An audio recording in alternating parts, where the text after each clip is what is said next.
First shade നമുക്ക് വരുന്നത് നല്ലൊരു ലൈറ്റ് മസ്റ്റേർഡ് യെല്ലോ ഷെയ്ഡാണ്.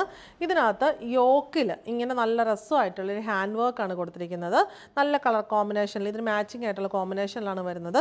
യോക്കിലും ഇങ്ങനെ ഒരു ക്രോഷ്യോ ലേസ് കൊടുത്തിട്ടുണ്ട്. പിന്നെ സെൻട്രൽ പോർഷനിൽ മുകളിൽ നിന്ന് താഴെ വരെയും സെയിം ക്രോഷ്യോ ലേസ് തന്നെ കൊടുത്തിട്ടുണ്ട്. നല്ലൊരു പാറ്റേൺ ആണ്. നമുക്ക് എ ലൈൻ ആയിട്ടൊക്കെ സ്റ്റിച്ച് ചെയ്യാനും ആപ്റ്റ് ആയിട്ടുള്ള മെറ്റീരിയലാണ്.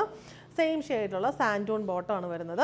ദുപ്പട്ട വരുന്നത് ഷിഫോൺ ഫാബ്രിക്കിൽ മോള് മുതൽ താഴെ വരെ ത്രെഡ് എംബ്രോയ്ഡറിയും ചെറിയ അതിനെ ഹൈലൈറ്റ് ചെയ്യാനായിട്ടുള്ള സീക്വൻസ് വർക്കും വരുന്ന ദുപ്പട്ടയാണ്.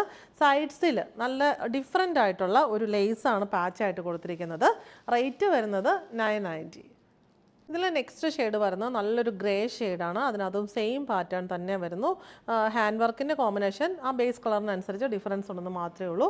സെയിം ഷെയ്ഡിലുള്ള സാൻഡൂൺ ബോട്ടം, ഷിഫോൺ ദുപ്പട്ടയിൽ സെയിം പാറ്റേണിലുള്ള ത്രെഡ് എംബ്രോയ്ഡറിയും സീക്വൻസ് വർക്കും പാച്ച് ലേസ് ബോർഡറും വരുന്നു. റേറ്റ് വരുന്നത് 990.